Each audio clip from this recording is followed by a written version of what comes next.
La Guyane est un territoire colonisé, sous-développé et sous-peuplé. Pour le démontrer, commençons par définir la néocolonisation. Selon le dictionnaire politique, la néocolonisation désigne une forme de domination indirecte exercée par une ancienne puissance coloniale sur un territoire anciennement colonisé, via des leviers économiques, culturels ou politiques. Ce concept s'applique parfaitement à la situation guyanaise. Sur le plan culturel, la Guyane reste sous l'emprise occidentale, notamment française. Certaines personnes ont une fascination pour cette culture et elle persiste. Elle est visible dans les modes de consommation, dans les références médiatiques.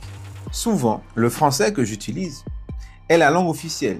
Elle est un atout, mais elle est aussi une contrainte. Selon l'INSEE, seuls 30% des Guyanais ont le français comme langue maternelle, marginalisant les nombreuses langues locales comme le créole, les langues bushinengue ou les langues amérindiennes. Ce conditionnement occidental s'étend à la pensée. En tant que Sud-Américains, les Guyanais sont éduqués dans un cadre historique, glorifiant les victoires européennes, renforçant un sentiment d'appartenance aux vainqueurs plutôt qu'à leur propre géographie. Politiquement, la dépendance est criante. Les lois françaises, souvent inadaptées à la réalité amazonienne, s'imposent sans réelle flexibilité. Par exemple, la gestion des ressources forestières ou minières est encadrée par Paris, limitant l'autonomie locale. Les décisions guyanaises sont régulièrement contrecarrées.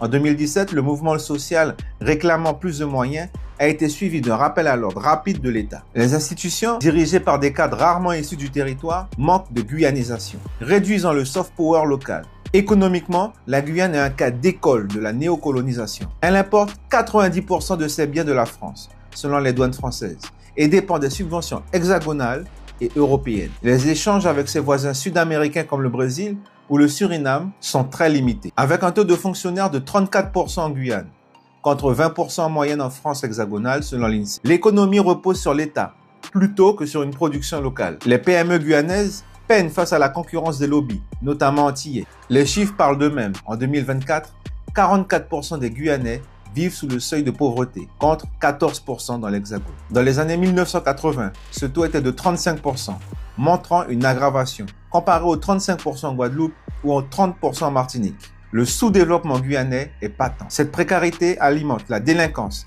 avec un taux d'homicide de 14 pour 100 000 habitants en 2022, 5 fois supérieur à la moyenne nationale. La Guyane cumule les traits d'un territoire néocolonisé et sous-développé, où la domination culturelle, politique et économique freine son émancipation.